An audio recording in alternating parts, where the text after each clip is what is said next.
কলকাতার নিউ টাউনে সঞ্জীবা গার্ডেনের ৫৬ নম্বর ভবনের সেপটিক ট্যাঙ্ক থেকে কিছু মাংস উদ্ধার করেছে ভারতের সিআইডি ও বাংলাদেশের ডিবি পুলিশ, যেগুলো ঝিনাইদহ ৪ আসনের সংসদ সদস্য আনোয়ারুল আজিমের মরদেহের খণ্ডিত অংশ বলে ধারণা করছে পুলিশ, যা নিশ্চিত হওয়া যাবে ডিএনএ পরীক্ষার পরই। ঝিনাইদহ ৪ আসনের সংসদ সদস্য আনোয়ারুল আজিম আনার গত ১২ মে ভারতে যান চিকিৎসার কথা বলে। ১৩ মে থেকেই তিনি নিখোঁজ। এরপর ২২ মে খবর আসে কলকাতার নিউ টাউনের সঞ্জীবা গার্ডেনের একটি ফ্ল্যাটে খুন হন তিনি। ঘটনার পর নড়েচড়ে বসে কলকাতা ও ঢাকার গোয়েন্দা পুলিশ।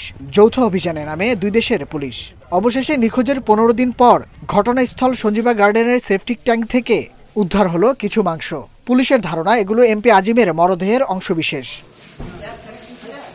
প্রত্যক্ষদর্শী ও আবাসনের পরিচ্ছন্নতা কর্মী সিদ্ধেশ্বর মণ্ডল জানান, একটি কাচের জারের মধ্যে মাংসগুলো রাখা ছিল, যার ওজন প্রায় ৪ কেজি।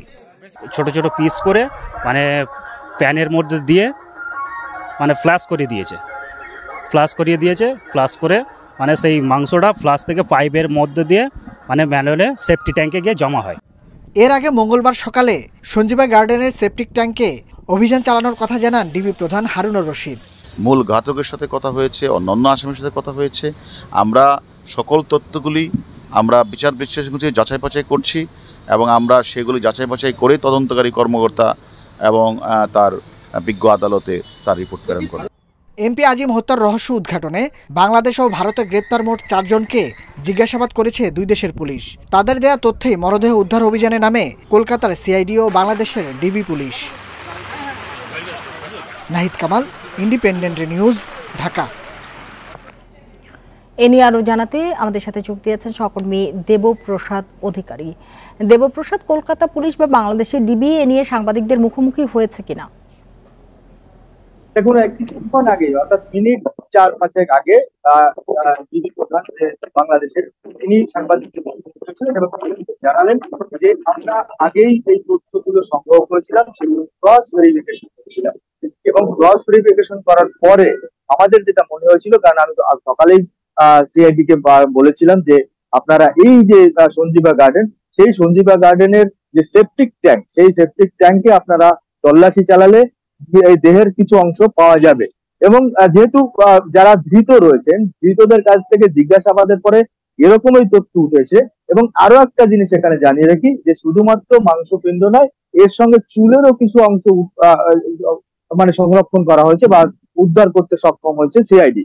তো এই সমস্ত কিছু উদ্ধার করার পেছনে এখানে যেটা আমাদের যিনি হারুনুর রশিদ সাহেব যিনি আমাদের যেটা জানালেন যে আমরা যে পরিকল্পনা করেছি, আমরা ধৃতদের জিজ্ঞাসাবাদ করেছি, তার থেকে যে তথ্য উঠে এসেছে সেই তথ্যের ভিত্তিতে আমরা সেফটি ট্যাঙ্কে তদন্ত চালাতে বলেছিলাম, তল্লাশি চালাতে বলেছিলাম এবং তল্লাশি চালিয়ে আরো সফল হয়েছি। তো আমরা যে সফল হয়েছি এখনো পর্যন্ত সেই কথাটা না বললেও আমাদের ধারণা যে ওই মৃতদেহের যে খণ্ডিতাংশ বা যে মাংসপিণ্ড উদ্ধার হয়েছে সেই মাংসপিণ্ড এমপি আজিমের মাংসপিণ্ড এবং এটা এই অনুমান ভিত্তিক চলছে এই মধ্যে। তবে এইটা ফরেনসিক টেস্টে পাঠানো হবে এবং ডিএনএ পরীক্ষার জন্য পাঠানো হবে। ডিএনএ পরীক্ষার রিপোর্ট এবং ফরেনসিক পরীক্ষার রিপোর্ট আসার পরে পরিষ্কার হবে যে এটি এমপি আজিমের মৃতদেহের খণ্ডিত অংশ কিনা বা মাংসপিণ্ড কিনা। অন্যদিকে তিনি আরো জানিয়েছেন যে আমরা চেষ্টা করছি, আরো কিছু তথ্য সংগ্রহ করছি, যারা কিছুটা অপেক্ষা করতে হবে। আরেকটি বিষয় একটু জানতে চাই যে এমপি আজিম যে ফ্ল্যাটে ছিলেন, খণ্ডিত অংশগুলো সেখান থেকে এসেছে কিনা তা কি বোঝা সম্ভব? দেখুন, আমরা জানতে চেয়েছিলাম এরকম তথ্য, কিন্তু উনি আমাদের সাংবাদিকদের যেটা বললেন যে আমরা এই তথ্য ওই ফ্ল্যাট থেকেই ফ্ল্যাশ করে পাঠানো হয়েছে, এরকমই একটা তথ্যসূত্র মিলছে। তবে সেই বিষয়টা জরুরি নয়, জরুরি হচ্ছে যে এমপি আজিমের মৃতদেহ উদ্ধার এবং সেটাকে খণ্ডিত অংশ হলে উদ্ধার এবং সেটা যতক্ষণ পর্যন্ত ক্লিয়ার হবে, অর্থাৎ ফরেনসিক ল্যাবে রিপোর্ট আসার পরে ডিএনএ টেস্টের পরে পরিষ্কার হবে, তারপরে পরিষ্কার হবে যে এটি এমপি আজিমের কিনা। তবে তার জন্য কিছুটা সময় আমরা প্রশ্ন করেছিলাম যেটা কতটা সময় সাপেক্ষ। তার পরিপ্রেক্ষিতে বললেন যে দেখুন, এটা একটা প্রসেস, সেই প্রসেসটাকে করতে যতটুকু সময় লাগবে তার জন্য আপনাদের অপেক্ষা করতে হবে এবং আমরা সময় টাইম টু টাইম আপনাদের জানাতে থাকবো যে এই এমপি আজিমের যে মৃতদেহ আমরা উদ্ধার করেছি বলে মনে করছি যে মৃতদেহের খণ্ডিতাংশ সেটা এমপি আজিমের কিনা। জি, কলকাতা থেকে কথা হচ্ছিল সহকর্মী দেবপ্রসাদ অধিকারীর সাথে।